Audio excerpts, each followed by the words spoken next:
चलो basic accounting terms पढ़ने आ रहे हैं। अब भाई पूरी अकाउंटिंग में ये 27 टर्म्स के अलावा कुछ और भी नहीं है। ये 27 टर्म्स हैं जो पूरे 11th और 12th में इस्तेमाल किए जाएंगे। इसका मीनिंग तुम्हें पता होना चाहिए, इनके बीच का डिफरेंस तुम्हें पता होना चाहिए, दैट्स इट। कई बार ये कहां पर काम आएगा, सर क्या ये 11th का चीज है क्या 12th में या किसी कॉलेज के सिलेक्शन में काम आएगा? नहीं, ये काम कहां पर आएगा? इंटरव्यू में। क्योंकि इंटरव्यू में पहला क्वेश्चन होता है tell me something about yourself, दूसरा क्वेश्चन होता है which is your favourite subject, और तुम्हारे जिसमें सबसे ज्यादा नंबर होते हैं वही तुम्हारा फेवरेट होता है। और अगर अकाउंटेंसी में तुम्हारे नंबर आ गए तो वही तुम्हारा फेवरेट है। पूछेगा प्रॉफिट और गेन में डिफरेंस क्या होता है, तुम बोलोगे क्वेश्चन तो अच्छा है सर आपका। तो इसलिए बस समझ में आया ना, ये कहां पे इस्तेमाल होने वाला है, ये वहां इस्तेमाल होने, दूर की लड़ाई में काम आएगा। शुरू करें तो वो पूछेगा बिजनेस ट्रांजैक्शन और इवेंट में क्या अंतर होता है। और अगर मुश्किल से अगर मान लेते तुम बीबीए इन टूरिज्म करने गए हो फ्रॉम क्राइस्ट यूनिवर्सिटी, अगर तुम वो कॉलेज के लिए एम कर रहे हो, वहां के इंटरव्यू में 100% पूछ लेगा। अकाउंटेंसी ऐसे बताओगे, पूछेगा इवेंट क्या होता है, ट्रांजैक्शन क्या होता है, मुंह बना लो वहीं पर। तो वहां मुंह ना बनाए, वहां पाउट करें, इसलिए आज ये सीखना पड़ेगा आपको, ठीक है। एग्जाम्पल करते करते आपको बताते हैं, लाइन बाय लाइन लिखेंगे ताकि आपकी जिंदगी रोशन हो सके। आइए रोशन करते हैं। सबसे पहली चीज बिजनेस ट्रांजैक्शंस। बिजनेस ट्रांजैक्शंस,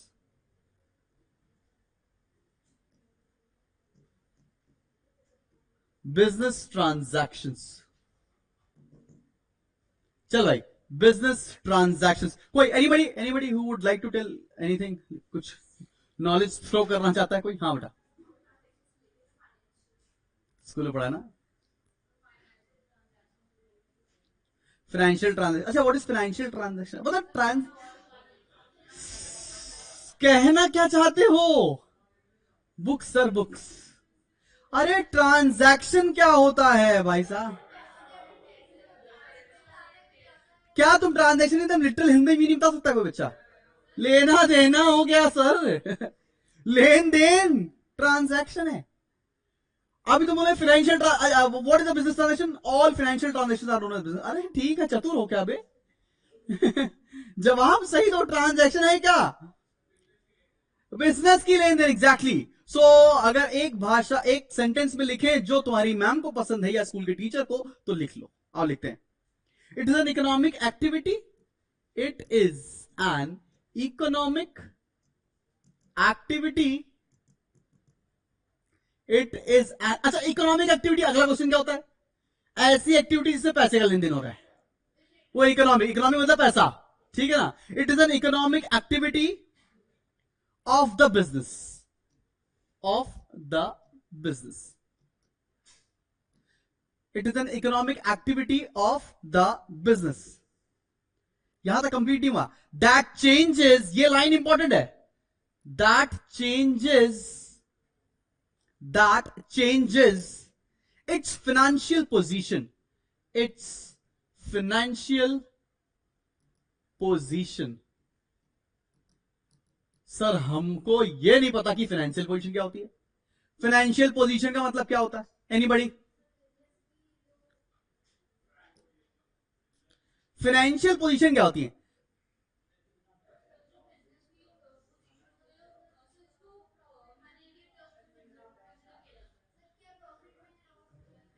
देखिए, क्या एक इतना बड़ा तो कॉमर्स है ही नहीं।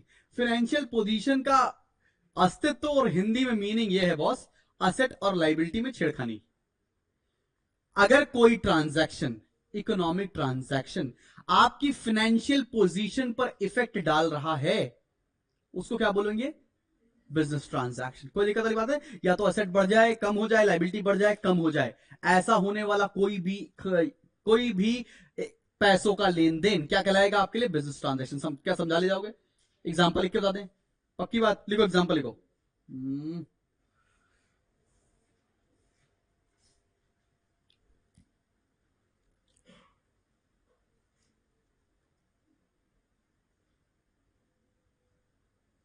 स्टार्टेड बिजनेस विद कैश, बहुत फेवरेट है सबका। Started business with cash,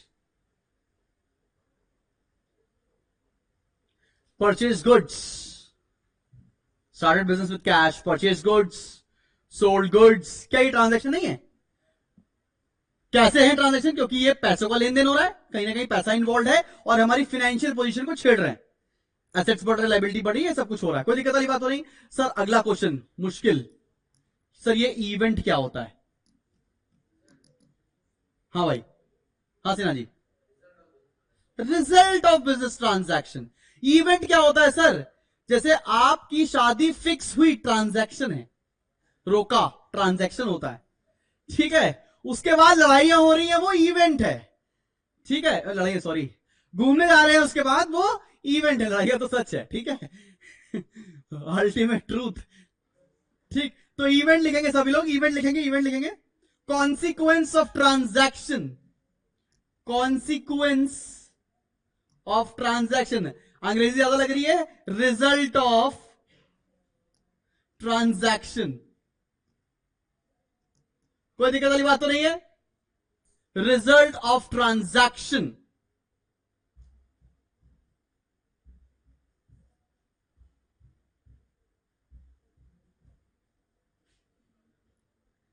so let's say ये सर एक एग्जांपल से देखकर बताइए कि ये हुआ क्या। और अब फर्जी एग्जांपल मत दीजिएगा शादी वादी वाला, अच्छा एग्जांपल दीजिए सर, जिससे आप बता सकें टीचर को। जैसे लेट्स से सक्षम स्टार्टेड बिजनेस विद 500 करोड़। छोटा सा बिजनेस स्टार्ट किया उसने, पापा ने बोला 500 करोड़ पड़े, क्या करोगे? उसने बोला चलो बिजनेस स्टार्ट कर लेते हैं, और इसने सैलून खोला है दुबई में, only ladies, and he is the only worker. Shit, business is growing like anything. खैर अच्छा लग रहा है सक्षम, मस्त सर, चलो ठीक है। अभी सक्षम का बिजनेस खुलवा ही दिया है, सक्षम ने सैलून खोल दिया है, और 500 करोड़ रुपए का इन्होंने स्टार्ट किया। तो ये 500 करोड़ इनकी क्या हो जाएगी? कैपिटल, आपको पता है, ये तो इतने बड़े हो ही चुके, जानते। फिर क्या हुआ? इन्होंने इक्विपमेंट खरीद लिए, लेट्स से 200 करोड़ के, प्रमोशन कर दिया 100 करोड़ रुपए, कटरीना कैफ इनका प्रमोशन कर रही वहां पर 300 करोड़ रुपए का, और इन्होंने लेट्स से सेल कर दिया 700 करोड़ की। तो इवेंट में कुछ प्रॉफिट लॉस हुआ होगा। सो इवेंट क्या हुआ? इस ट्रांजैक्शन का रिजल्ट इवेंट है। लेट्स से और भी कुछ कर करा के इनका बिजनेस में आखिरी में 100 करोड़ रुपए का प्रॉफिट इन्होंने बनाया। तो 100 करोड़ रुपए का जो प्रॉफिट आया या लॉस आया, वो इवेंट कहलाएगा बॉस। बात समझ में आ रहा है? और बाकी सारी जो इन्होंने इकोनॉमिक एक्टिविटी की है, लेन देन की है, वो क्या कहलाएंगी? ट्रांजैक्शन। बेसिक सा डिफरेंस समझ में आ रहा है? सर स्कूल वाले टीचर ऐसे नहीं बोलते हैं, क्योंकि वो अच्छा करते नहीं बोलते हैं, फिर गड़बड़ है। समझ में आ गया? इस सक्षम भी है, समझ में आया तुमको? भूलो तो नहीं कभी उसको? तब ठीक है, आगे बढ़ते हैं। थर्ड, बोले तो आज भी नहीं है उसे। Third transaction, third account. Third account क्या होता है सर? अकाउंट वही जिसकी फीस दिए हैं आपको। होता क्या है अकाउंट? कहना क्या चाहती है जनता? प्राची सर, आज मेरी दोस्त हैं, हमारा वैसे ही मन नहीं लग रहा है सर, ऊपर से बारिश का मौसम देख रहे कितना रोमांटिक है, आपको ही पढ़ाने की लगी है। तो क्या कर सकते हैं प्राची, इसी चीज से घर रोजी चल रही है बेटा। देवांशी तुम लेट क्यों आई हो? ये ट्रांजैक्शन है कि इवेंट? ये ट्रांजैक्शन है, इवेंट ये है कि वो लेट आई हैं। Result of transaction, right? खैर ये सारी नहीं है, तो चलो बताओ ये अकाउंट का मतलब क्या है बॉस?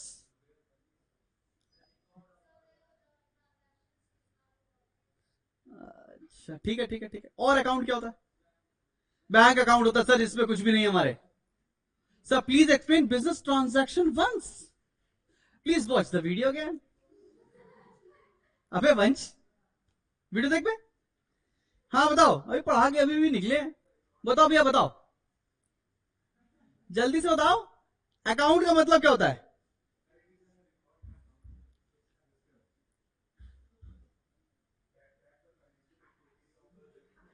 हमारे यहां बहुत चतुर है, कहना क्या चाहते हो? अकाउंट क्या होता है सर? वहां जहां डेबिट और क्रेडिट साइड हो, अकाउंट है सर। सही जवाब है। ऐसी कोई चीज, ऐसा कोई स्टेटमेंट जिसमें डेबिट और क्रेडिट साइड हो, अकाउंट है। और क्या होता है? मतलब ये तो खुद की खुशी के लिए है।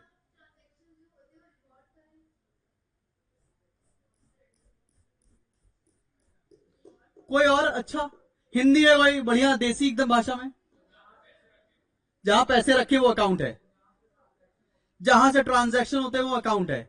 मंजरी सब लोग प्लीज बुक बंद कर दो यार, वरना बुक की जवाब दोगे तो मजा नहीं आएगा ना। एक ही लोग बुक का जवाब दे तो ठीक है। सर अकाउंट क्या होता है? Where money is kept. अच्छा सर जी अकाउंट जिस स्थान पर धनराशि रखी जाए सर, अकाउंट है सर। तुम्हारे फ्रिज के नीचे पैसे रखे हैं तो वो अकाउंट है, धनराशि तो वहां भी रखी हुई है। जो तुमने पापा से सब्जी लेते समय पैसे झाड़े हैं वो अकाउंट है क्या? है तो तुम्हारे पास? अकाउंट तो नहीं है सर, झाड़े नहीं है, रखे हैं। कुछ और कोई अच्छा जवाब देगा अकाउंट क्या है? लिखो लिखो, हाँ हाँ yes yes.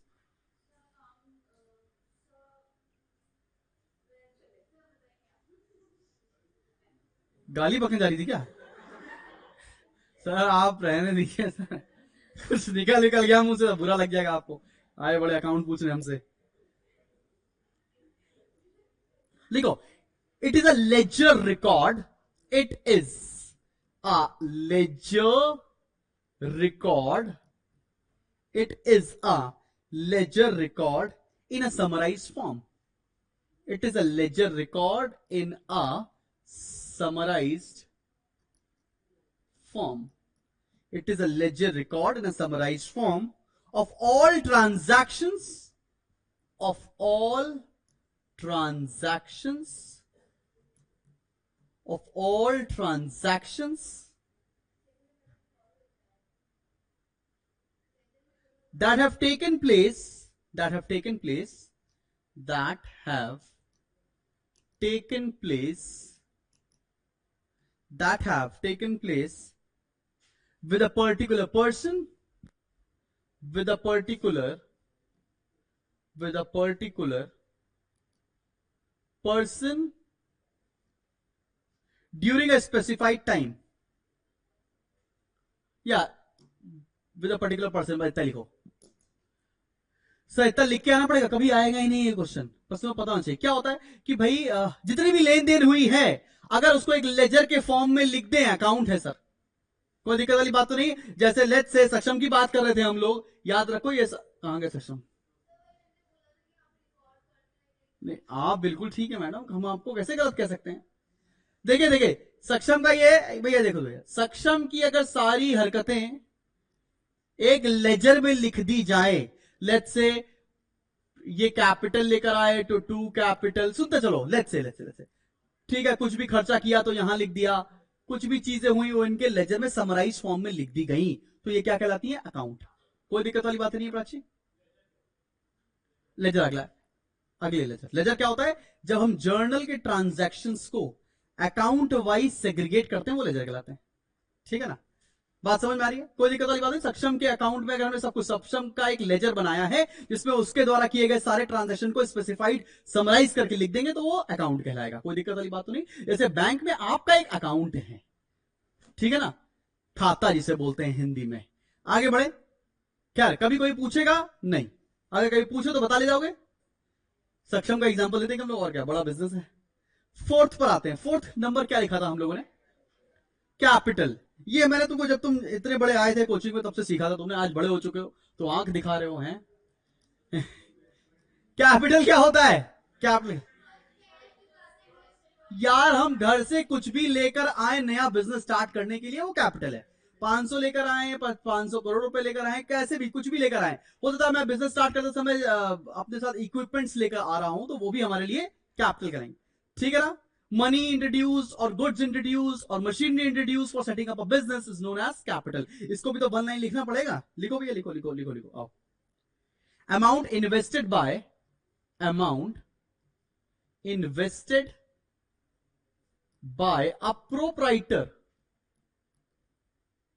amount invested by a proprietor, proprietor मतलब owner, a proprietor in a business, in a business। समझ में आ रही बात? amount invested by a proprietor in a business। ठीक है, लॉजिकल इनफ। बढ़िया, बढ़ जाओ आगे। चल भाई बढ़ते हैं। फिर क्या है अगला टर्म, क्या लिखवाया था? ड्रॉइंग्स।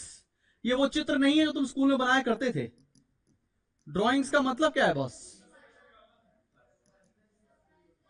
बिजनेस से कुछ भी विड्रॉ कर लेना, पैसा ही नहीं कुछ भी, तो वो क्या कहलाएगा? ड्रॉइंग्स। अच्छा विड्रॉ तो कर लिया लेकिन पर्सनल पर्पस के लिए नहीं किया, तो क्या वो ड्रॉइंग कहलाएगी?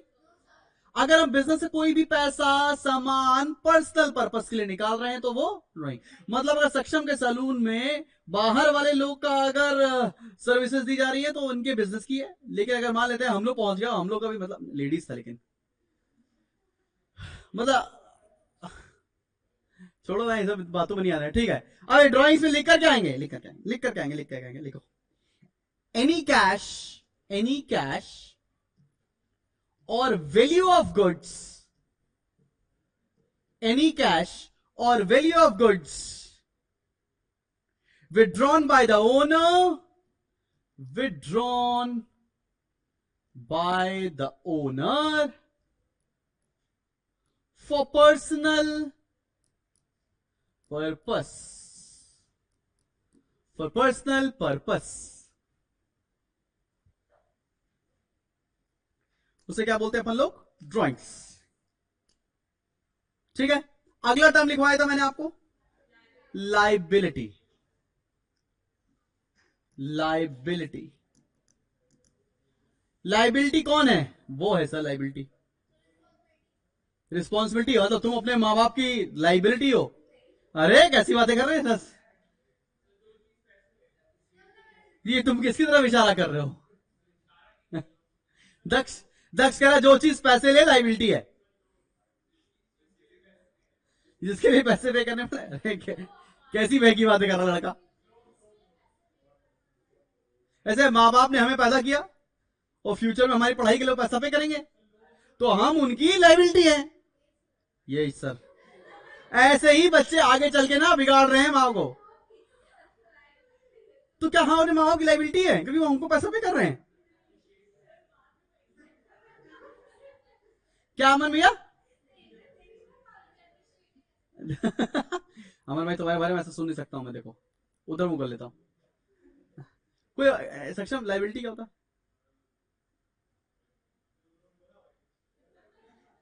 शिव भाई, देवांशी,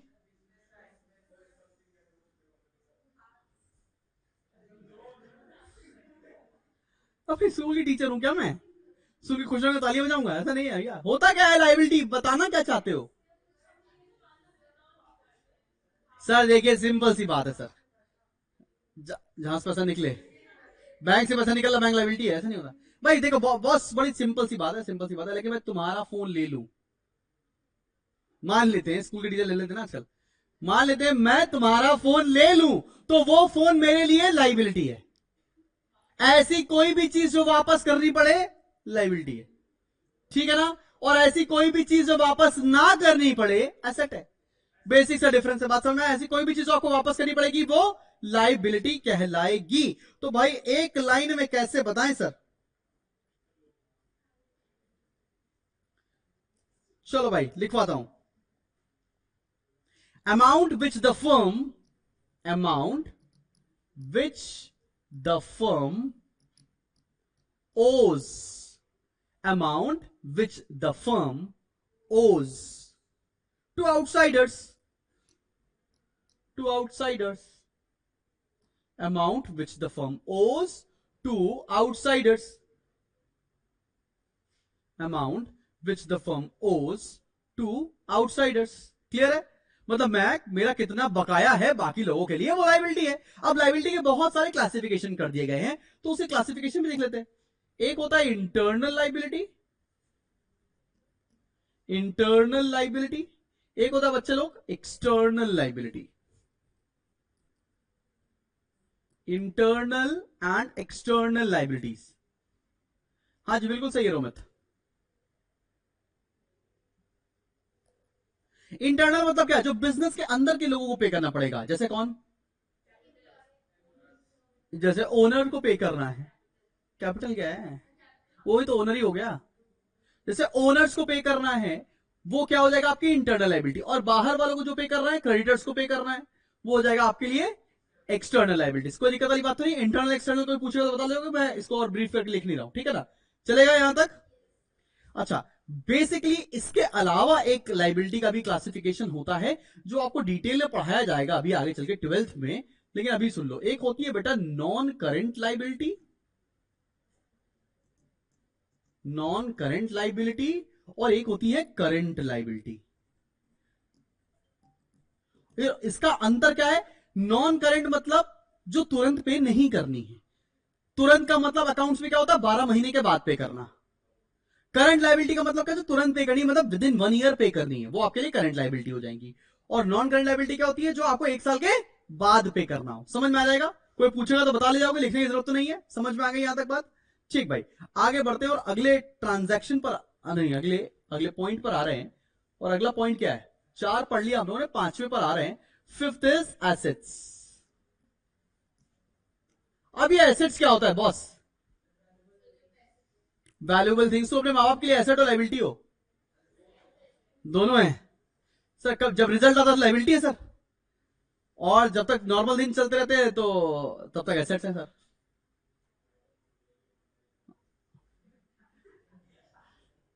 आठ, ठीक है। तो भाई कहने का मतलब ये कि एसेट्स क्या होता है भाई साहब, कोई बताएंगे? अरे हम बोलेंगे नहीं सर, आप पहले दिन आए हैं बताने। हाँ वैसे पीछे पड़े हुए हैं। क्या होता है एसेट्स भैया, कोई बताएगा? सर मेरे जेब में पड़ा हुआ पैसा मेरा है, लेट्स से 500 रुपए, कैश, फर्नीचर, वो सब समझते नहीं क्या आप लोग? एसेट बोलने की जरूरत थोड़े है, बस तो है। ऐसे इंटरव्यू में बताना है तो है मेरी। अब तुम वहां बता सकते हो सर देखिए आपकी जेब में पैसा पड़ा है, वो अगर मैं ले लूं तो वो मेरे लिए लाइबिलिटी होगा, और मेरी जेब में जो मेरा पैसा पड़ा हुआ है तो मेरा है, वो मेरे लिए एसेट होगा। परफेक्ट एग्जांपल है, बता सकते हो ऐसा। मगर इस तरह हंस के बताना, ठीक है ना, वरना वो तुमको बाहर ही कर देगा इंटरव्यू राउंड से। खैर जब तक तुम्हारा इंटरव्यू क्लियर होगा तो तुम्हारे अंदर थोड़ी दिमाग तो आ ही जाएगा। खैर, तो एसेट्स का क्या होता है भाई? एसेट्स की बहुत सारी डेफिनेशन अलग अलग जगह लिखी है। मतलब मेरे हिसाब से होता है anything which has some value which belongs to you and you do not have to return to someone. ऐसी कोई भी चीज जिसकी कुछ वैल्यू है, मेरे पास है, और मुझे किसी को भी वापस नहीं करना है, वो एसेट्स है। बात समझ में आ रही है? लैंग्वेज इजी लग रही है? लिख लेते हैं, चलो लिख लेते। Anything which is a property of the business, anything which is the property of a business, anything which is the property of a business is called an asset। ठीक है ना? ऐसी कोई चीज जो मेरी प्रॉपर्टी है, ठीक है ना, वो मेरे लिए असेट है। ठीक है ना बस, समझ में आ रही बात यहां तक? कोई दिक्कत तो वाली बात तो नहीं। अब एसेट्स को भी 2 तरह से क्लासिफाई किया गया है। क्या क्लासिफिकेशन है? नो भाई, क्लासिफिकेशन क्या है बेटा? Non current assets, non current assets, and फिर क्लासिफिकेशन किया गया है current assets. Non current assets and current assets. Non current assets का मतलब क्या? जिनको तुरंत बेचकर पैसा नहीं आ सकता, वहां पे पे करना होता था, 1 साल के बाद पे करना होता, तो नॉन करंट लाइबिलिटी था। जिसको हम तुरंत कैश के फॉर्म में कन्वर्ट नहीं कर सकते हैं, वो हमारे नॉन करंट एसेट्स हैं, और जिनको हम कैश के फॉर्म में कन्वर्ट कर सकते हैं, वो हमारा करंट एसेट्स है। कोई दिक्कत वाली बात नहीं, ये समझ जाओगे। अच्छा, ये नॉन करंट होते क्या है? नॉन करंट को फर्दर क्लासिफाई किया गया है टैंजिबल, जिनको हम टच कर सकते हैं, और इनटैंजिबल, जिनको हम टच और फील नहीं कर सकते लेकिन हैं। टैंजिबल जैसे तुम्हारे पास कार है, बिल्डिंग है, बैंक बैलेंस है, पैसा है, सब कुछ है तुम्हारे पास, वो क्या हो जाएगा तुम्हारे लिए? Tangible assets. और इनटैंजिबल क्या? इज्जत, गुडविल है, लाइसेंस है, कोई कॉपीराइट है। सब लोग कॉपीराइट समझते क्या होता है? क्या होता है कॉपीराइट? ओनरशिप ऑफ एनीथिंग, कोई और उसको कॉपी नहीं कर सकता, कॉपीराइट है। ठीक है। पेटेंट क्या होता है? एनी आइडिया और invention which is created by you and you have registered on your name, that is patent. और सबके लिए होता है। Copyright is for everything, for content भी होता है, बुक्स भी होता है, समथिंग विच कोई इन्वेंशन है तो पेटेंट होती है. Any idea, anything which you have created, वो आपके लिए पेटेंट होगा. जैसे दवाइयों का कॉम्बिनेशन, पैरासीटामोल बनाने का कॉम्बिनेशन बना दो, इंडिया में कुछ भी दिक्कत नहीं है, बनाए रहो. समझ में आई बात? यहां तक कोई दिक्कत तो नहीं है. Let's continue. Non current assets का समझ में आ गया, टेंजिबल इंटेंजिबल. अभी सिमिलरली करंट एसेट्स भी होते हैं. करंट एसेट्स में क्या आता है? Anything which you can convert into cash. ठीक, तुरंत के तुरंत. जैसे एग्जांपल के तौर पर डेटर, बैंक बैलेंस एक्सेट्रा. आगे बढ़ते हैं. एक तरह का असेट और होता है बॉस, जिसको हम लोग बोलते हैं फिक्टिशियस एसेट्स. ये क्या होते हैं? काल्पनिक. बिल्कुल सही बच्चे ने किसी ने बोला काल्पनिक है. ये काल्पनिक एसेट क्या होते हैं? मतलब वो है ही नहीं लेकिन है. जैसे कि क्या? ऐसी कोई चीज जो एसेट है लेकिन वो एसेट नहीं है. अच्छा, नहीं भाई, गुडविल भी एसेट है. आप मैगडी खोल सकते हो तुरंत जाके, पैसे देना पड़ता है उसके लिए, उनकी गुडविल का पैसा है वो. प्लीज अगर आपस में बात करके तो इरिटेट होता हूं, फिर मैं अजीब से रिएक्ट करूंगा भाई. प्लीज मत करो. Anything else? Anything anybody? Bonds नहीं. फिक्टिशियस कैसे? मतलब पैसा आ गया. फिक्टिशियस मतलब जिसको बेच के पैसा नहीं आएगा. सिंपल सी बात है. एसेट का मतलब क्या है? बेच के पैसा आना चाहिए, पैसा बनेगा तो एसेट है. जिसको बेच के पैसा नहीं आ सकता वो एसेट नहीं है. थोड़ा अच्छा जो करेंगे तो ये है क्या? ऐसा क्या? Prepaid expense. आपने अगर कुछ समय से पहले खर्चा दे दिया, आपने मुझे फीस साल भर की दे दी, तो आपने जो वो एसेट पे किया है, वो जो फीस पे किया आपके लिए वो एसेट है, और वो फीस मेरे लिए लाइबिलिटी है, बिकॉज मैंने उसके बदले में पूरे भी 10 महीने पूरा सेशन पढ़ाया नहीं है.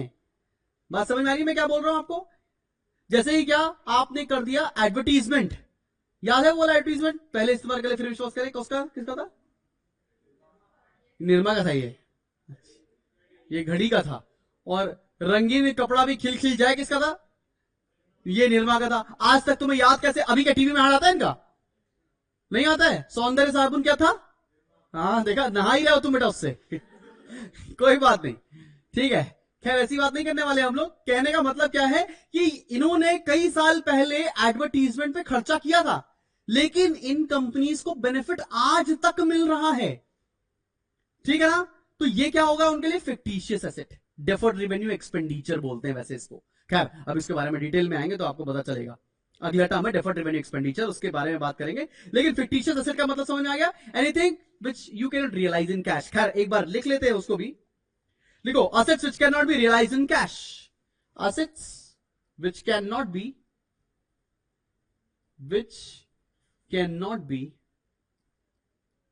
Realised in cash. Prepaid insurance.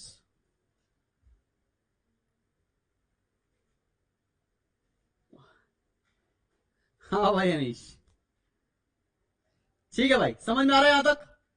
अच्छा, एक और चीज होती है, एक और होते हैं वेस्टिंग एसेट्स. सुना है कभी? वेस्टिंग एसेट्स, इसका मतलब क्या है? इसको डिप्लीशन एसेट ही बोलते हैं.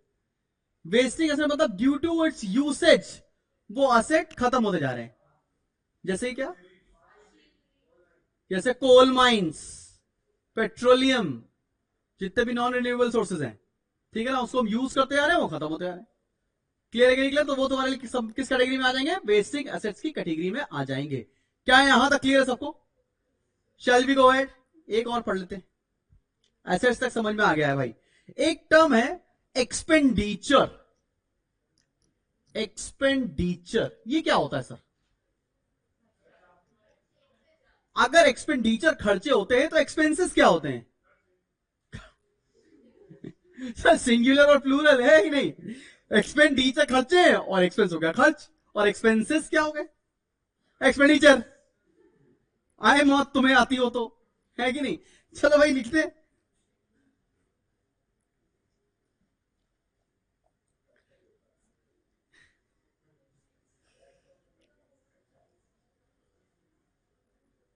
लिखो एनी टाइप ऑफ पेमेंट, लिखो लिखो लिखो, any type of payment, any type of payment, any type of payment for the receipt of a benefit, for the receipt of a benefit, any type of payment for the receipt of a benefit is termed as expenditure. ऐसा कोई खर्चा जो बदले में किसी benefit के लिए किया जा रहा है वो एक्सपेंडिचर कहलाएगा। बात समझ में आ रही है?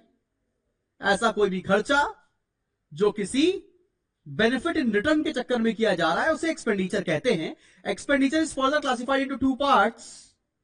वो क्या क्या है बॉस? एक होता है कैपिटल एक्सपेंडिचर और एक होता है रेवेन्यू एक्सपेंडिचर। एक होता है बॉस कैपिटल एक्सपेंडिचर और एक होता है रेवेन्यू एक्सपेंडिचर। कैपिटल एक्सपेंडिचर का मतलब क्या होता है? ऐसा कोई भी खर्चा जो कोई असेट बनाने के लिए किया जा रहा है, कभी कभी होगा, बिल्डिंग खरीद ली, कार खरीद ली, मशीनरी खरीद ली, वो क्या हो जाएगा आपका कैपिटल एक्सपेंडिचर। मतलब इस खर्चे से कोई ना कोई असेट क्रिएट होता है। क्लियर है कि नहीं क्लियर? बात समझ में आ रही? कैपिटल एक्सपेंडिचर क्या होता है वो बात समझ में आ रही है? ऐसे खर्चे से कोई ना कोई एसेट क्रिएट होता है और ये नॉन रेकरिंग इन नेचर होते हैं। नॉन रेकरिंग मतलब रोज रोज नहीं होते। वेयर एज रेवेन्यू एक्सपेंडिचर क्या होता है? ऐसा कोई खर्चा जो कुछ कमाई करने के लिए किया जा रहा हो। जैसे लेट्स से मेरी बेकरी है, बेकरी में मैं रोज मटेरियल लेकर आता हूं, रोज सेल करता हूं, तो रोज मटेरियल खरीदना मेरे लिए रेवेन्यू एक्सपेंडिचर है। क्लियर है? ये रेकरिंग इन नेचर होता है और ये रोज क्या आता है? जस्ट टू इनकर प्रॉफिट, पैसा कमाने के चक्कर में किए जाने वाले खर्चे को हम लोग रेवेन्यू एक्सपेंडिचर बोलते हैं। कैसे लिखेंगे जरा लिखिए, रेवेन्यू लिख लो वरना भूल जाओगे। Any expenditure, any expenditure, any expenditure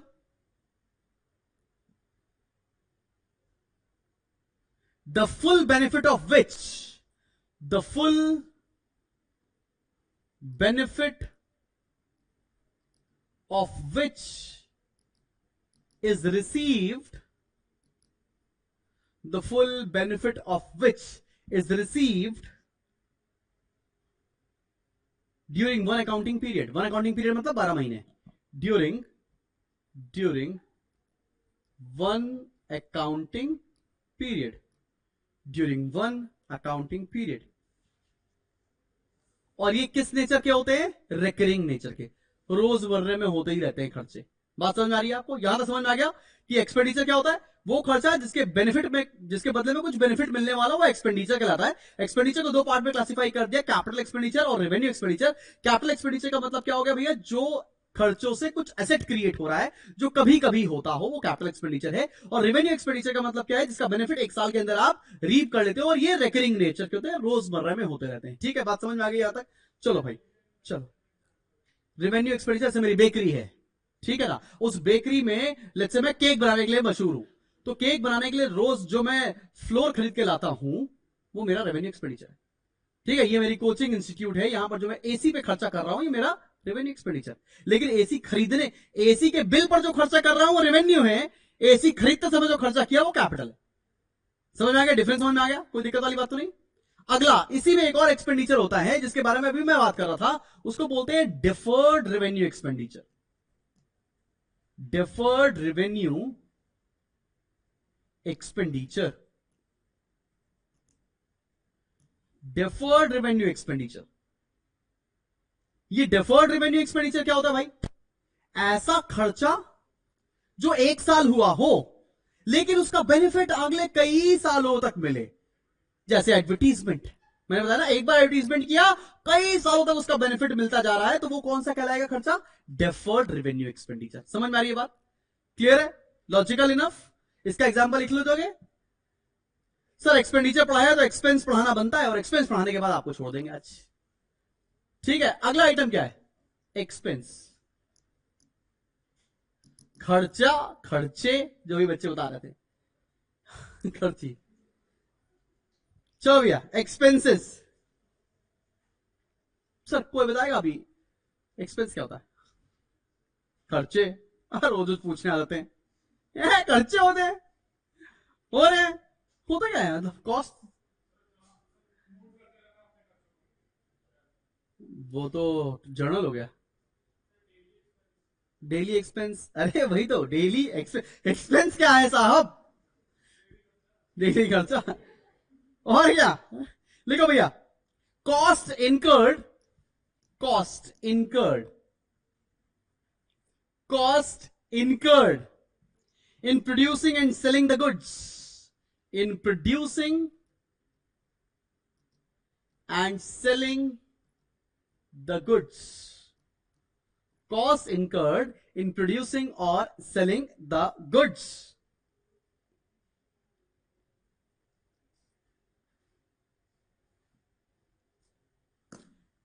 So let's say मैं कोई सामान बना रहा हूं, उसको बनाने में मेरा जो कॉस्ट लग रही है उसको एक्सपेंस बोलते हैं, ठीक है।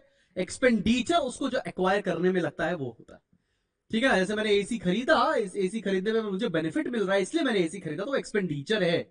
एक्सपेंस क्या है, जो एसी को बनाने में किए गए हुए खर्च, वो हो जाएंगे एक्सपेंस। बात समझ में आ रही है। एक्सपेंडिचर और एक्सपेंस में कोई डिफरेंस पूछेगा तो समझ में आएगा। एक्सपेंडिचर तब हम करते हैं जब हमको कुछ बदले में बेनिफिट चाहिए होता है, और एक्सपेंस मतलब किसी चीज को बनाने में जो खर्चा हुआ होता है उसको एक्सपेंस बोलते हैं।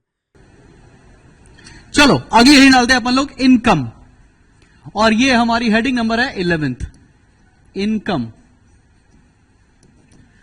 लाइन बाय लाइन पता चले आ रहा है, और मैंने आपको यह भी बताया था कि बॉस इसका यूज क्या है। ये तुमसे कोई इंटरव्यू में पूछेगा इनकम क्या होता है, गेन क्या होता है, प्रॉफिट क्या होता है, क्या बताओगे? मुंह बना लेंगे सर, बहुत अच्छा रहता है वो। कोई कुछ ही पूछो मुंह बना लो, पपी फेस। तो खैर चलो, कोई बताएगा इनकम क्या होता है? इनकम सैलरी होती है, नहीं कि स्किप करिए।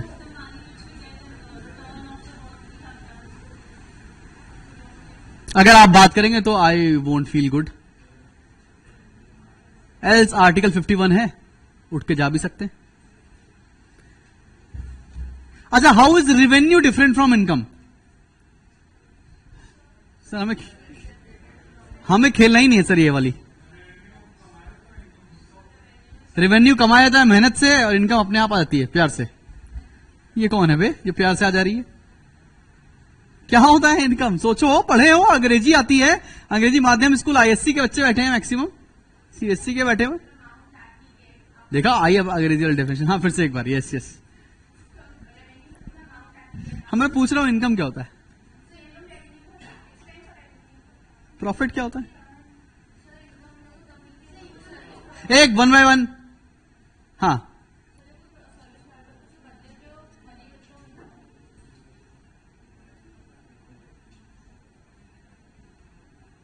लिखो भैया, surplus of revenue, surplus of revenue, surplus of revenue, surplus of revenue over expenses, over expenses, surplus of revenue over expenses is called income. Example is it? Example, goods costing 4 lakh, goods costing 4 lakh are sold for 5 lakh, are sold for 5 lakh.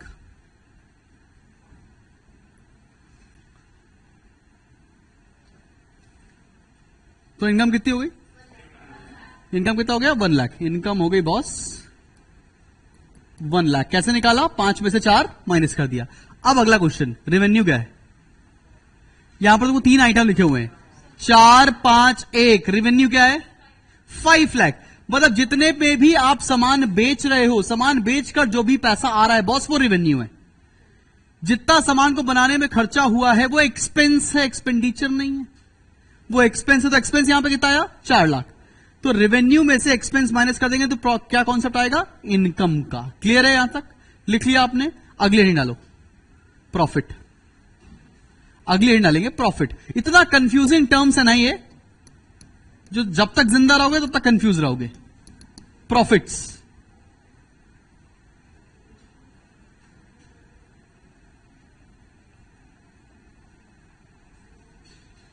लिखो excess of total revenue,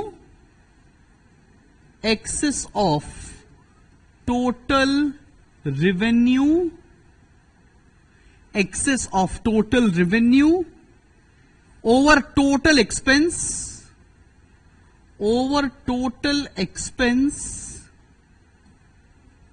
of a business, of a business enterprise, of a business enterprise, of a business enterprise. For an accounting period, for an accounting period. ये accounting period क्या होता है boss? Period of 12 months. Generally कब से शुरू होता है? 1 अप्रैल से लेकर मार्च 31 तक. लिखा? अब 2 मिनट रुकना, जो तुम्हारे दिमाग में कंफ्यूजन आ रहा है वो भी क्लियर हो जाएगा. अगला कॉन्सेप्ट लिखो गेन. इनकम लिखा, प्रॉफिट लिखा, अब लिखते हैं 13th गेन. 13th है भाई गेन.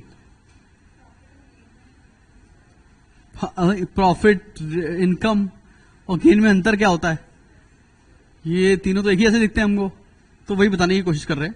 आप अनुमति दें बस. लिखिए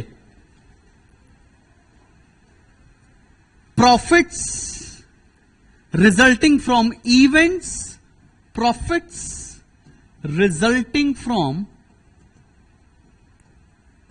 events, profits resulting from events, profits resulting from events which are related to business, which are related to business, which are related to business. Example, sale of fixed assets,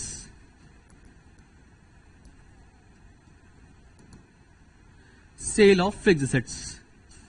अब मेरी बात सुनो, प्रॉफिट इंसान कमाता है, डिफरेंस सुनाना. Profit और gain में अंतर क्या है? देख भाई, तुम्हारी लॉटरी लग गई, प्रॉफिट है कि गेन? उसके लिए तुम गेन का टर्म यूज कर रहे हो. और जब मैं ये बोल रहा हूं कि तो फिर प्रॉफिट क्या है? कभी कभी होने वाला कोई इवेंट, उससे अगर कुछ पैसे आ जाएंगे और उसमें फायदा हो रहा है तो वो गेन कहलाता है. ठीक है ना? रेगुलर कोर्स ऑफ बिजनेस से जो आप फायदा बनाते हो उसको प्रॉफिट कहते हैं. ठीक है ना? रेवेन्यू क्या होता है? रेवेन्यू का मतलब क्या है? एक दिन, एक समय की चीज. ठीक है ना? प्रॉफिट, सॉरी, हमने सेल में से कॉस्ट माइनस कर दिया, आया हमारा क्या टॉपिक आ गया? हमारा इनकम. ठीक है ना? रेवेन्यू क्या होता है? जितना सामान बेचकर जो भी पैसा आया वो हमारे लिए रेवेन्यू है. समझ में आ रही है बात? फिर से बताएं, अगर ये पेन को बेचा लेट्स से 3 लाख रुपए का, 3 लाख रुपए आए, ये क्या है? रेवेन्यू है. इस पेन को बनाने में लगे थे 2 लाख रुपए, 1 लाख जो आया वो क्या है? इनकम है. और इस तरह के इवेंट्स कई बार हुए, पूरे फाइनेंशियल ईयर में सब कुछ कैलकुलेट कर लिया गया, तो जो हमारा फायदा आया उसको क्या बोलेंगे? प्रॉफिट. डिफरेंस समझ में आ रहा है? अब तुमको इनकम और प्रॉफिट के बीच का डिफरेंस समझ में आया कि नहीं आया? क्लियर है कि नहीं क्लियर? ये पूरे अकाउंटिंग पीरियड के लिए होता है और ये किसी एक इवेंट के लिए होता है. ठीक है? क्लियर है कि नहीं क्लियर? समझ में आ रही बात? अब तुम तीनों के बीच में डिफरेंस बता ले जाओगे. इनकम, प्रॉफिट, गेन कभी भी आएगा. हाँ, थ्योरी पढ़ते समय नींद आती है तो तुम लोग सो सकते हो, कोई दिक्कत वाली बात नहीं. आगे बढ़ते हैं. अगला concept, loss. 14th loss. Loss.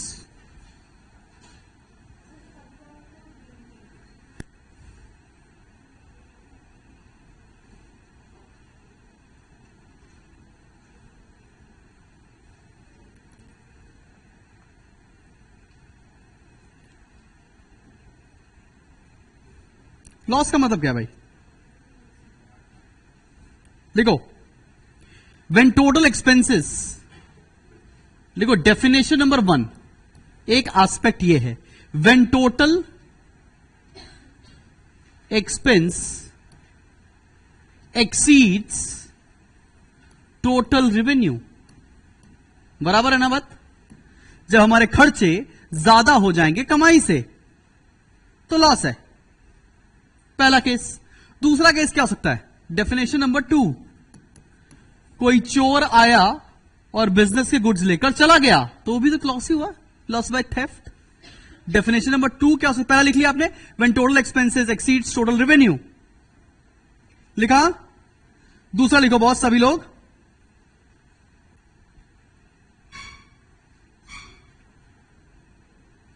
Activity against which, activity against which firm, firm मतलब business, activities against which firm receives no benefit, वो भी तो लॉस है। Activity against which firms receive no benefit. Example, loss by theft, चोरी हो गया, हमारा कोई फायदा हुआ? उल्टा नुकसान हो गया, वो भी तो लॉस है, लॉस बाय थेफ्ट। आग लग गई, लॉस बाय फायर। ये आपने कहां पढ़ा है मुझसे? जर्नल के चैप्टर में, ठीक है ना बॉस? नहीं,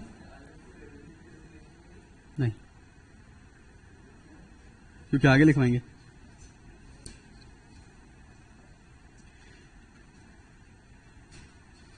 लिख लिया? डन। याद करो, पिछली क्लास में कॉपी खोलो, कितने टॉपिक लिखवाए थे मैंने? ना ना ना, मैंने एक, याद करो, मैंने पहले सबसे पहले आइटम्स लिखे थे। वो कितने आइटम्स है टोटल? 28, 27, चलो ठीक है। हाँ जी अनीश, तो 27 में से कितने कर लिए हम लोगों ने? 14। कितने और बाकी? लाइन बाय लाइन कर रहे हैं तो रिसीट्स नहीं हुआ है अभी, ठीक? रिसीट्स भी करा देता हूं, रुक जाओ अभी। अब मुझे ये बताओ सभी लोग ये बताओ, कितने लोग क्लास में पिछले नहीं आए थे और उन्होंने क्लास अटेंड नहीं की ऑन द ऑनलाइन मीडियम?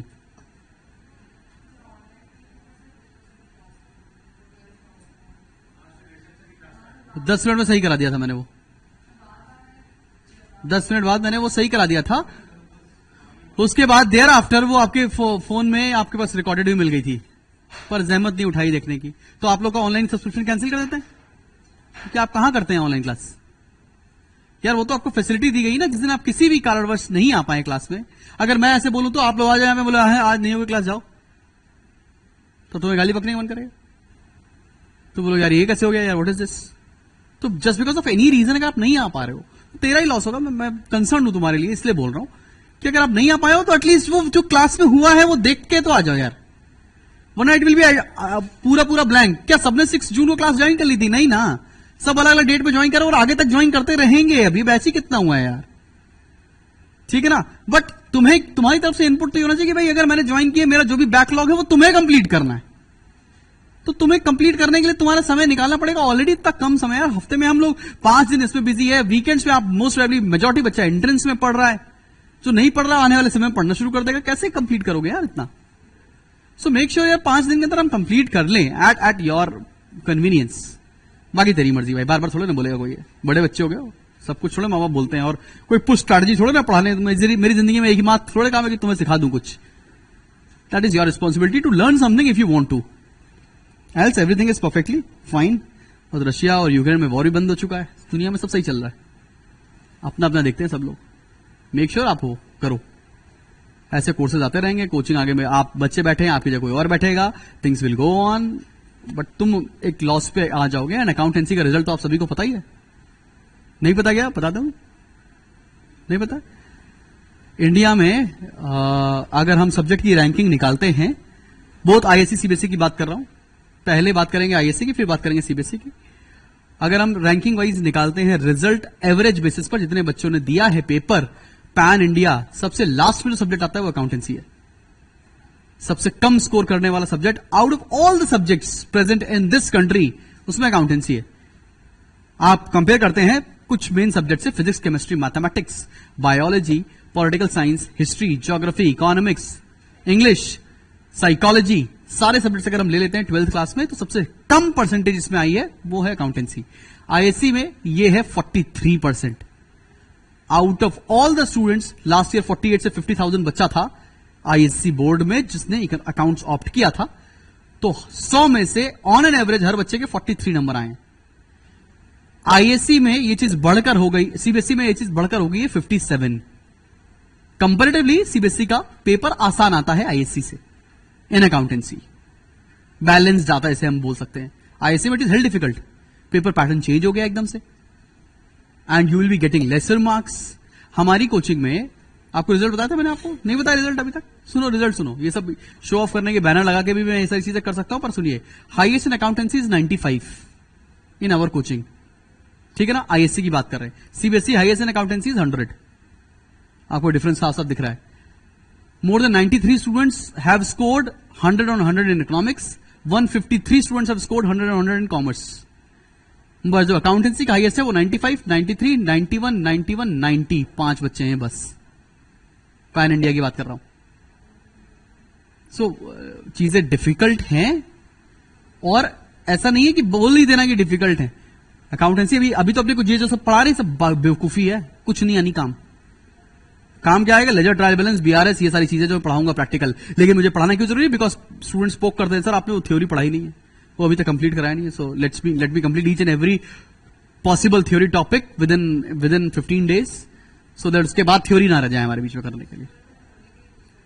पढ़े रहने दो यार, क्या मतलब उसका? कुछ आना थोड़ा ना, कहीं से भी कुछ थ्योरी आनी है क्या? मैथ्स में थ्योरी आएगी? मैथ्स भी है, मैथ्स में क्या पढ़ रहे हो? प्रैक्टिकल। यहां भी तो प्रैक्टिकल ही आएगा। और अगर थ्योरी आ भी गई तो ठीक है यार, एक दिन पहले पढ़ लोगे। ये सब क्या मैं बता रहा हूं तुमको, बकवास, प्रॉफिट गेन और ये क्या होता है खैर। लेकिन कंप्लीट कराना that is my responsibility, I will completing it, not a problem. अभी आएंगे अगले सारे कराऊंगा, ऐसे पढ़ाएंगे ऐसे कोई भी थ्योरी नहीं पढ़ाई। नेक्स्ट 15 डेज में हम थ्योरी सारा खत्म कर देंगे, मेक श्योर। और कंपार्टमेंट सबसे ज्यादा पूरे अकाउंटेंसी में आई है, पूरे इंडिया में। अकाउंटेंसी में पास होने की दर सबसे कम है, कंपार्टमेंट लगने की। हमारा एक बैच बना है कंपार्टमेंट का, सुन लो, 103 बच्चा है कंपार्टमेंट का, 103 बच्चा पैन इंडिया में आईएससी का। सीबीएसई 63 पढ़ा रहे हैं हम लोग उसको। 103 बच्चे की बात समझते हैं? 103 बच्चा फेल है यार, कंपार्टमेंट दे रहा है वो। और किसमें? मैथ्स में अच्छे नंबर है। एक हमारी स्टूडेंट का नाम नहीं लूंगा, लखनऊ की है, 100 in economics, 100 in commerce, 100 in mathematics, 97 in English, 39 in accountancy. हंसो, लड़की बेकार होगी ना पढ़ने में अच्छी, मैथ्स में 100 ही तो आए, बेकार होगी बच्ची। हमारी इनरोल्ड बच्ची है, 39 इन अकाउंटेंसी। कुछ तो गड़बड़ है ना यार पेपर में, कुछ तो सीरियस पूछ रहे हैं ना वो, जो हम नहीं क्रैक कर पा रहे हैं probably. So things are really serious when it comes to accountancy. तुम्हें लग रहा है कि हाँ चीज अच्छी हो रही है, हो जाएगा, पर तुम ही लोग देखो, अगर बैकलॉग कवर करने पे आओगे 11वीं क्लास का, एक घंटे की क्लास के वीडियो जब कवर कर रहे होगे ना 2x की स्पीड पर भी, तुम्हें लग रहा है कितना ज्यादा कंटेंट है जो हमें कवर करना है। तो मेक श्योर यार you stand apart on this topic. और ये परसेंटेज के वो उसमें ना 93% आ रहा है, 94% आ रहा है, हमारे कोचिंग में 98% हाईएस्ट है, पर अकाउंटेंसी उसमें इंक्लूडेड है क्या? नहीं, कैसे इंक्लूड होगा? परसेंटेज की ये जो दिख रहा है इससे बहुत दूर रहो, पॉम्प एंड शो से। स्टूपिडिटी है ये, एक नंबर की, बेस्ट 4, बेस्ट 3, बेस्ट 5, ऐसा नहीं होता है। सिलेक्शन वहां जब रिजल्ट आएगा, एसआरसीसी में कितने गए हैं, सिम्बियोसिस में कितने गए हैं, क्राइस्ट में कितने गए हैं, वो मैटर करता है। अननेसेसरी क्या करना बाकी सारी चीजें। चल भाई देखते हैं, थोड़ा सीरियसली पढ़ देंगे, कंप्लीट करते हैं ये सारी चीजें। सो लॉस तक पढ़ा दिया हमने, अगला लिख लो 15th लिखेंगे सभी लोग।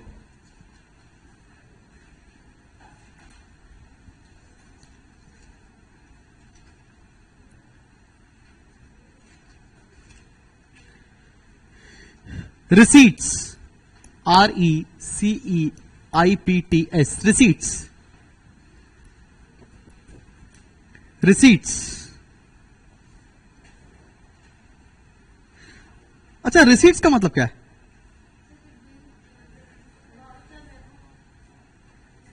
रिसीट्स होता है जो कुछ भी मिल रहा है सर, पैसा, वो रिसीट्स है।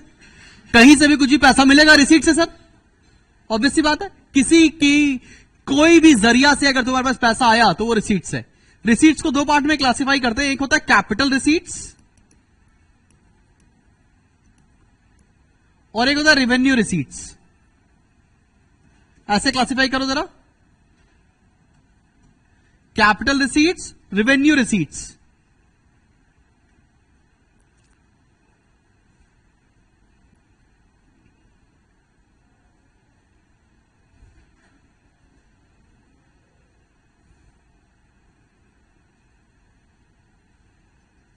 सुन भाई, कैपिटल रिसीट्स का मतलब क्या है भाई? या तो मैंने किसी एसेट बेच के पैसा कमा लिया, पैसे आ गए, घर बेच दिया, वहां से पैसे आए, रिसीट्स हैं। लोन ले लिया, पैसे आए, रिसीट्स हैं। मतलब कैपिटल रिसीट्स वो तरह से आप पैसा रिसीव करते हो जिससे कोई भी एसेट कम होता है या लायबिलिटी बढ़ जाती है। मतलब वो जरिया जहां से, कर ले भाई सक्षम पहले, वो जरिया जहां से या तो एसेट्स कम हो जाएं या लायबिलिटीज बढ़ जाएं। ठीक है ना? कैपिटल रिसीट्स का मतलब क्या है? हमने लोन ले लिया, कैपिटल रिसीट्स है। हमने घर बेच दिया, एसेट बेच दिया, वहां से पैसे आ गए, कैपिटल रिसीट। आ तो रहे पैसे, दोनों तरफ से आ रहे हैं, लेकिन कैपिटल रिसीट समझ में आ गया। रेवेन्यू रिसीट्स क्या हुआ? जो हमारे बिजनेस की कोर एक्टिविटी से पैसा आ रहा है। लेट्स से बेकरी शॉप है, हमने केक बेचकर पैसा आया, sale of goods. Revenue receipts क्या होता है? सेल ऑफ गुड्स, वो रेवेन्यू रिसीट्स है। बिजनेस के मेन एक्टिविटी से पैसा कमा रहे हो, रेवेन्यू रिसीट्स है। बात समझ में आ रही है? तो ये बताओ, इन दोनों में से कौन सा रेकरिंग इन नेचर होगा, कौन सा नॉन रेकरिंग इन नेचर होगा? रेवेन्यू रेकरिंग होगा, एक्सपेंडिचर में भी बताया था। और कैपिटल नॉन रेकरिंग होगा। रोज लोन थोड़े ना लोगे, रोज घर थोड़े ना बेचोगे। बात समझ में आ रही कि नहीं आ रही? डिफरेंस कर सकते हो अभी आप लोग? आगे बढ़ जाऊं, कितने हो गए भाई? 15 थे, हैं 27, 16 पर बढ़ रहे। लिखेंगे परचेजेस, परचेजेस। अनीश समझ में आया? रिद्धि आपको? परचेजेस।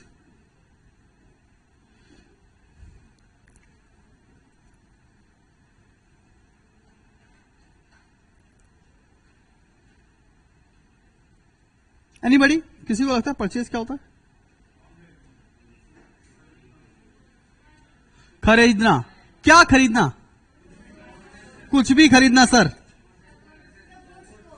अगर मैं लेट्स से मैं एसी खरीद लाया तो वो परचेज है क्या? वो क्या है? वो तो ऑफिस इक्विपमेंट है। बिल्कुल सही बात। अच्छा, और कोई भाई, और कोई बच्चा? What is purchase? भाई देख, परचेज का मतलब होता है ऐसा कोई भी सामान खरीदना जो आपके रीसेल पर्पस के लिए है। ठीक है ना? लेट्स से अगर मेरा फर्नीचर का बिजनेस है, समझो मेरा ओम फर्नीचर है, ठीक है, मान लेते हैं ओम फर्नीचर की मेरी दुकान है, तो मैं जितने भी फर्नीचर अपने वहां रखता हूं, वो फर्नीचर की जो खरीदारी होगी उसे क्या बोलेंगे? Purchase. Anything which you are purchasing for resale is your purchases. कोई दिक्कत वाली बात तो नहीं है? लिखो भैया, लाइन लिखेंगे।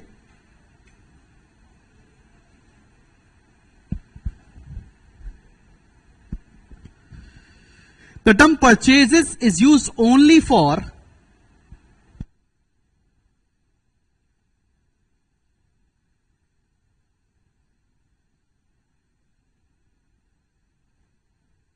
the term purchases is used for purchase of goods. The term purchases is used for purchase of goods. समझ आ गई? The term purchases is used for purchase of goods. बराबर है? कोई दिक्कत वाली बात तो नहीं? The term purchase use for purchase of goods. सभी लोग फेमिलियर हो गया? क्लियर है? परचेज क्या हो जाएगा? आगे बढ़ते हैं। अच्छा, परचेज रिटर्न क्या होता है? लिख दे रहा हूं यहां पर, लिखा नहीं रहा हूं, बहुत आसान चीजें मैं लिखवाऊंगा नहीं अब यार। परचेज रिटर्न क्या है? मैंने गुड्स खरीदे, वो वापस कर दिए, वो परचेज रिटर्न हो जाएंगे। समझ में आ रही है बात? अब तो ये बताने के लिए तो और लिखवाने की जरूरत तो नहीं है। चलो भाई आगे बढ़ते हैं। एक चीज होती है सेल्स। ये क्या होता है? सेल्स क्या होता है बॉस? सेल्स, हाँ, transferring of ownership of goods from one person to another. ठीक है ना? सेल्स का मतलब क्या होगा? लेट्स से मेरी फर्नीचर की दुकान थी, मैंने फर्नीचर अपने कस्टमर को बेच दिया, तो वो क्या करेंगे? Process sales. सेल्स रिटर्न क्या होगा? जब कस्टमर ने वही सामान हमें वापस कर दिया because of any damn reason, तो वो हमारे लिए सेल्स रिटर्न हो जाएगा। कोई दिक्कत वाली बात तो नहीं है? समझ में आ रही है बात यहां तक? Shall we proceed? आगे बढ़ता जाऊं? हाँ भाई पूछो। सेल्स तुम्हारे लिए इनकम होता है या रेवेन्यू होता है? किस पर्सपेक्टिव से पूछ रहे हो? अभी इसको क्लासिफाई मत करो, सेल किसी भी बिजनेस के लिए इनकम ही है। Exactly sale is equal to revenue होता है। ठीक है भाई, आगे बढ़े। अगला टर्म लिखते हैं इन्वेंट्री। इन्वेंट्री, अभी इन्वेंट्री और स्टॉक एक जैसी टर्म्स हैं, मगर इनमें डिफरेंस होता है। इन्वेंट्री क्या है भाई, कोई बताएगा इन्वेंट्री क्या है और स्टॉक क्या डिफरेंस है?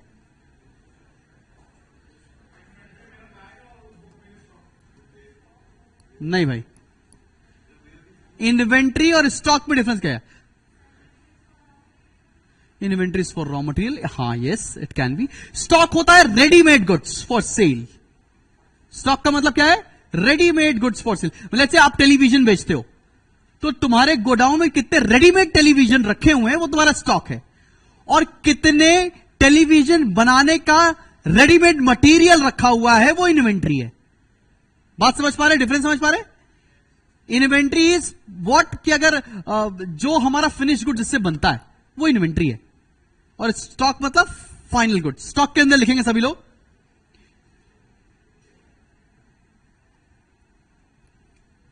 value of those goods which are purchased for reselling. Value of those goods which are purchased for reselling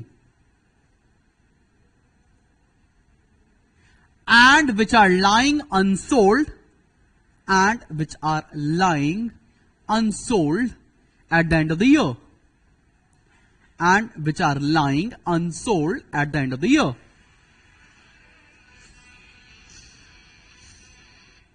Sorry bhai, which are lying unsold at the end of the year.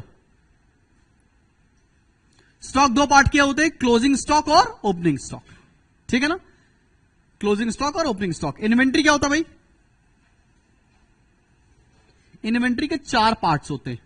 आओ देखो भाई, inventory को अपन लोग चार part में divide करते हैं। देखना भाई, एक इन्वेंट्री होती है inventory of raw material, raw material की इन्वेंट्री।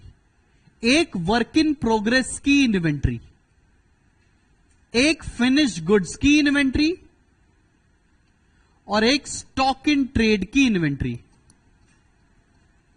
सर ये क्या हो रहा है सर? कहने का मतलब क्या है? इन्वेंट्री, जैसे मैं बोलूं किसी की मिठाई की दुकान है यहां पे, कोई बच्चा जिसका मिठाई का बिजनेस हो, बेकरी है, कौन क्या होम बेकरी है? ओके चलो ठीक है, होम बेकरी से भी रिलेट कर सकते हैं हम लोग। ठीक, लेट्स से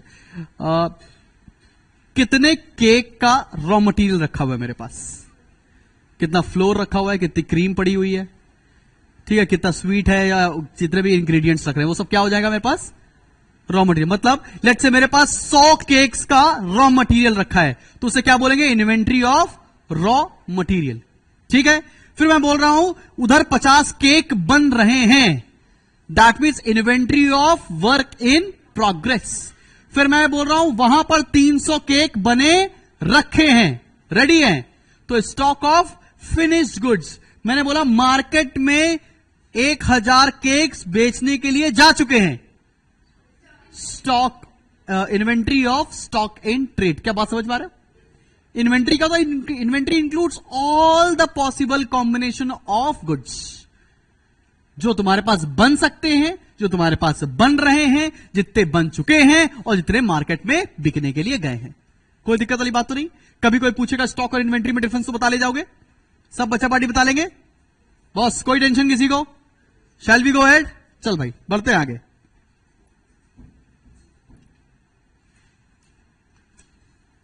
अगला टर्म क्या है? डेटर्स। हाँ भाई, अगला टर्म है डेटर्स और फिर बिल्स रिसीवेबल। अच्छा तुमको बताऊं, ये दोनों एक कैटेगरी के अंदर आते हैं जिसको बोलते हैं हम लोग ट्रेड रिसीवेबल। अब एक बात सुनो, एक टर्म लिखा है रिसीवेबल, इसका मतलब क्या है? Something which you have to receive from them. किसी से भी कुछ भी अगर आपको मिलना हो तो वो आपके लिए हमेशा एसेट होता है। ठीक है ना, मेरे को पापा से कुछ गिफ्ट मिलना है, मम्मी से पैसे मिलने हैं, कहीं से भी कुछ मिलना है, तो आपके लिए बॉस असेट होगा। डेटर्स क्या होते हैं, आओ बता देते हैं। डेटर्स का मतलब क्या हुआ, इन आदमी लोगों को, इन लोगों को हमने कुछ उधार में सामान बेचा है, तो ये हमें फ्यूचर में पैसे पे करेंगे, ठीक है ना, तो उनको क्या बोलते हैं अपन लोग, debtors. Debtors are those individuals to whom we have sold goods on credit, ठीक है ना, उधार में बेचे अपन लोगों ने। बिल्स रिसीवेबल क्या होता है, कितने लोग रेस्टोरेंट में खाना खाने आते हैं, सब जाते हैं, ऑब्वियस सी बात है। लेटेस्ट को कितने लोग करीम्स में गए हैं वाले, नॉनवेज वाले बात कम लोग हैं क्या, बेकार है क्या बात कर सर। अरे और दिल्ली वाले में भी गए हैं, पर क्या तो बढ़िया रेस्टोरेंट है यार, क्या नॉनवेज, आज मंगल तो नहीं है, अब लो यार बिना नॉनवेज कैसे जाएंगे। कहां मेरी non vegetarian here, put your thumbs up. आया सावन झूम के पे, अच्छा हैंड्स डाउन, कितने कोर वेजिटेरियन है यहां पे,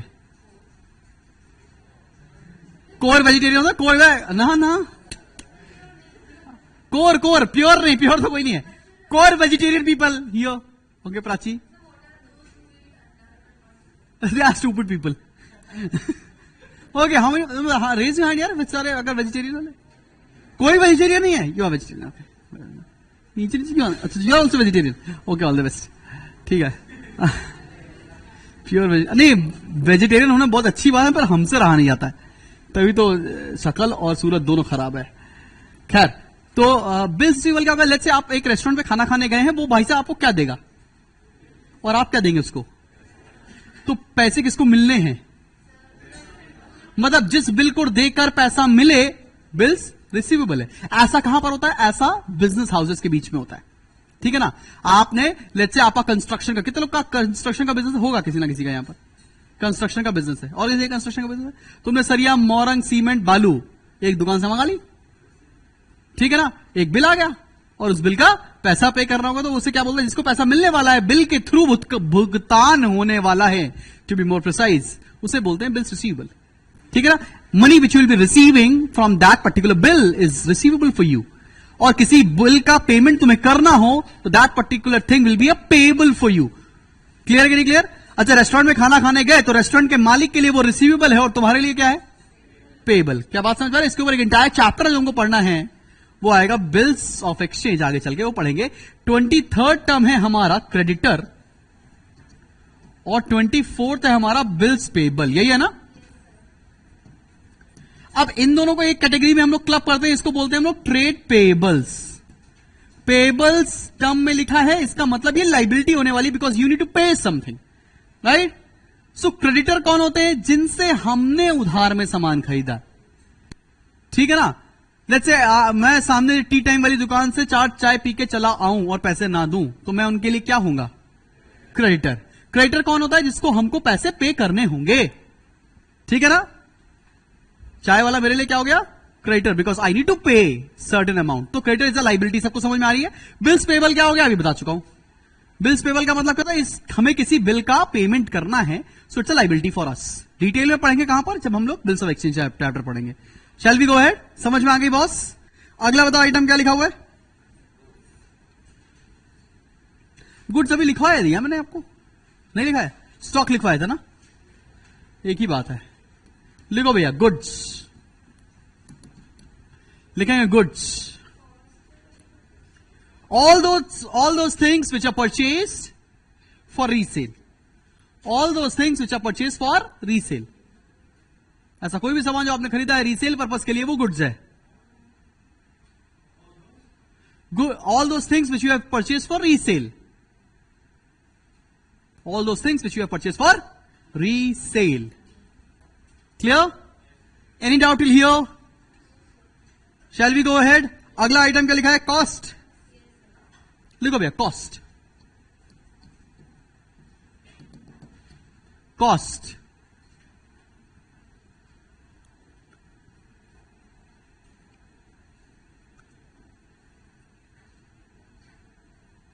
अच्छा, कॉस्ट मैंने कहीं पहले एक्सपेंस पढ़ाया था, कॉस्ट नहीं पढ़ाया था।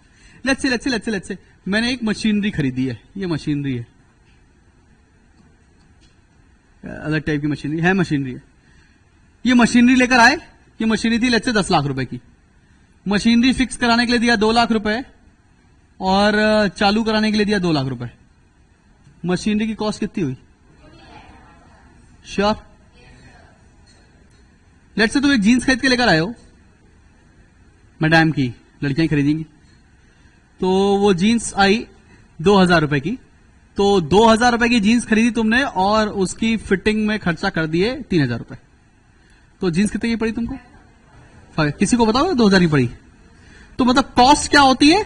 उस सामान को फाइनली यूटिलाइज करने तक जो पैसा खर्चा हुआ है, that is known as cost of acquiring a particular asset. कोई दिक्कत वाली बात तो नहीं है? लिखिए, सभी लोग लिखेंगे। अमाउंट इनकर्ड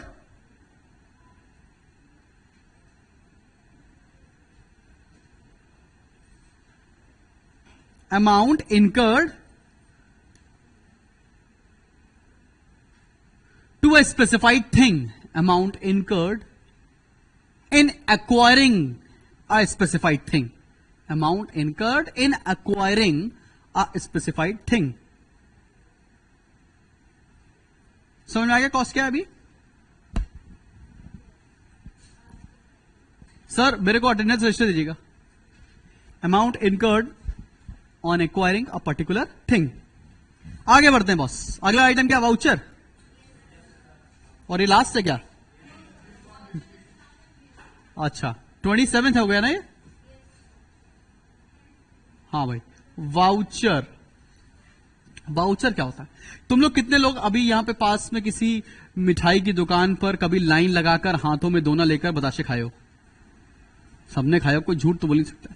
पानी के बताशे फुलके जो भी आपके सिटी में बोला जाता है, तुमने नहीं खाए बताशे आज तक पानी के? ओए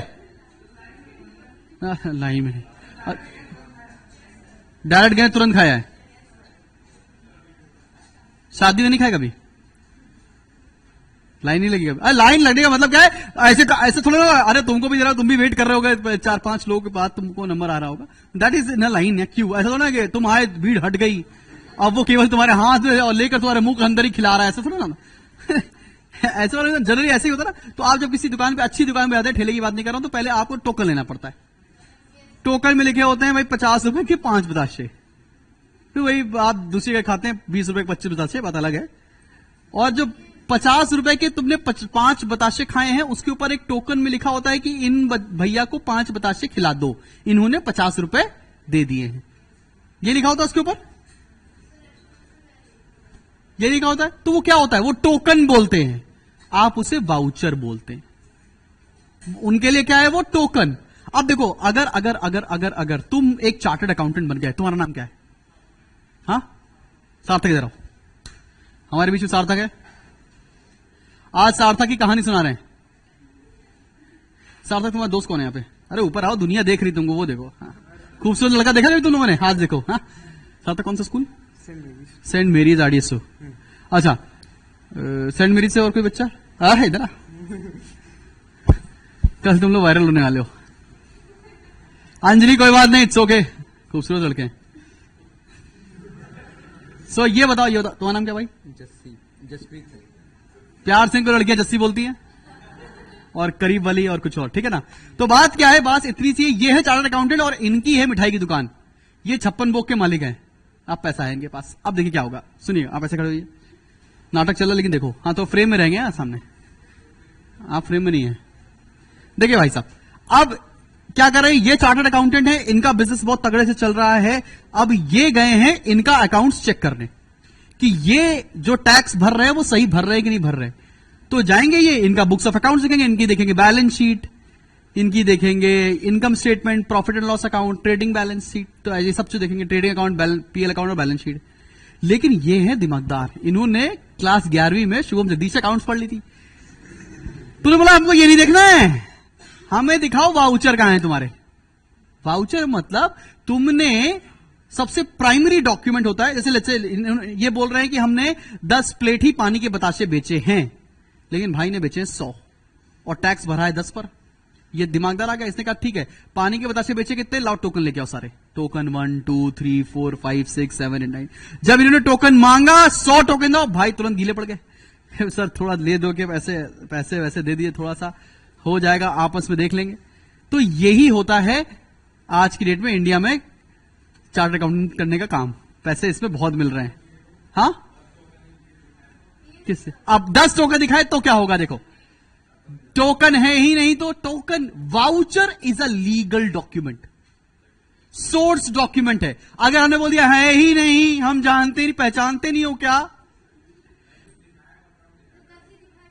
अगर उसने 10 ही दिखाए तो अकाउंटिंग का प्रोसेस पे देखेंगे। अब फिर क्या करेगा? आपकी दुकान पे जनरल तरीके से वो एक दिन खड़ा रहेगा। कितने लोग जा रहे हैं? On a very normal day तुमने दिखाया कि हमारे पूरे साल भर में सेल कितनी हुई है, लेट्स से 3 लाख की सेल हुई है बताशों की, और वो एक दिन तुम्हारे यहां नॉर्मल ड्रेस में पहन के कपड़े बताशे खाने आएगा। होता है, रियल वर्ल्ड की बात बता रहा हूं, मेरे घर में चार्टर्ड अकाउंटेंट इसलिए बोल रहे हैं, होता है। जिससे टैक्स लेना है तो लेना है। तो क्या किया? आके पानी के बताशे का, आप जिस दिन पानी के बताशे खाने गए भाई साहब, भीड़म भीड़। उसी दिन लग रहा था कि 3 लाख की उस दिन की सेल हुई है। तो उसने क्या किया? खड़े होके वहां पे लोग गिने, कितने वाउचर है? 1 2 3 4 5 6 7 8, लेट से 300 वाउचर उस दिन के कटे। फिर वो क्लास में जाएगा, सर आज के आपके एक दिन के 300 वाउचर होते हैं, इसको हम लोग बेस ले रहे हैं क्योंकि आप बताना भूल गए थे। 300 इंटू 365 ये अमाउंट आएगा, इसका इतना टैक्स बनता है, बताइए मेरी दिवाली बना रहे हैं कि नहीं? तो दिस इज द वे, सो आज की जितने भी अच्छी दुकानों पे जा रहे होगे, पहले वो टोकन काटते हैं, है कि नहीं? पहले ये कल्चर नहीं था, पर्ची पे लिख के दे ले भाई। अभी क्या है? Proper token. अच्छी दुकान में जाएंगे, 56 भोग में जाइए या किसी और ब्रांड में जाएंगे, आपको टोकन मिलेगा। सुभाष की दुकान में जाएगा, वहां भी टोकन मिलेगा। देखिए, लाज लक्ष्मी हो टोकन देंगे, बिकॉज उनको पता है कि ठेले वाले पे रेट पड़नी नहीं, उनके यहां जरूर पड़नी।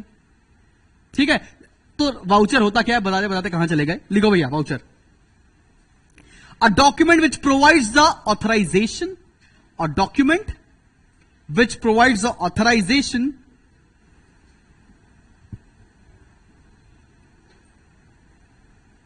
to pay, and on the basis of which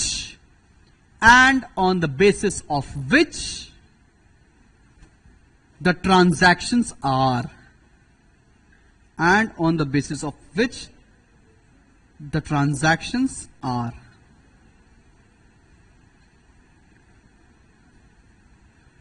Comma, first of all recorded in the books of accounts. सबसे पहले आप जो अकाउंट्स में रिकॉर्ड करते हैं वो कहां पर देखकर करते हैं? वाउचर को देखकर करते हैं। बात समझ में आ गई? वाउचर क्या होता है? सोर्स डॉक्यूमेंट होता है जिसको देखकर आप एंट्री को रिकॉर्ड करते हैं अपने अकाउंट्स में। ठीक है, कोई दिक्कत वाली बात तो नहीं है? क्लियर, सॉर्टेड यहां तक? अगला आइटम बताओ क्या है? डिस्काउंट। 28th is discount. अभी डिस्काउंट क्या है? डिस्काउंट 2 तरह का होता है बॉस। एक होता है कैश डिस्काउंट और एक होता है ट्रेड डिस्काउंट। ये पढ़ाया है जर्नल के चैप्टर में। ट्रेड डिस्काउंट जनरली होता है एक बिजनेस हाउस और दूसरे बिजनेस हाउस को। कैश डिस्काउंट नगद देने पर मिलता है। अब कैश डिस्काउंट भी 2 कैटेगरी के हैं, या तो डिस्काउंट मिलेगा, उसको बोलते हैं डिस्काउंट रिसीव्ड, और मिलता कब है? जब हम कुछ परचेज करते हैं। दूसरा होता है डिस्काउंट अलाउड, मतलब हम किसी को डिस्काउंट दे रहे हैं और जनरली ये किस पे होता है? सेल्स पर। डिस्काउंट अलाउड, डिस्काउंट रिसीव्ड समझ में आ गया? इसको डिटेल में इसलिए नहीं बता रहे क्योंकि जर्नल में बताया हुआ है। अब जिन्होंने जर्नल नहीं किया वो करेंगे क्लास। एक और टर्म लिखा है उसके बाद जीएसटी, ये चैप्टर में बता चुके हैं। जीएसटी क्या होता है? A kind of indirect tax which is levied on the customers. Simple. यहां तक बताया था। अब कुछ और इंपॉर्टेंट टर्म्स लिखवाने जा रहा हूं जो पूछे जाएंगे आपसे। कितने टर्म्स लिख लिए बॉस यहां तक? 28, 29, ओके।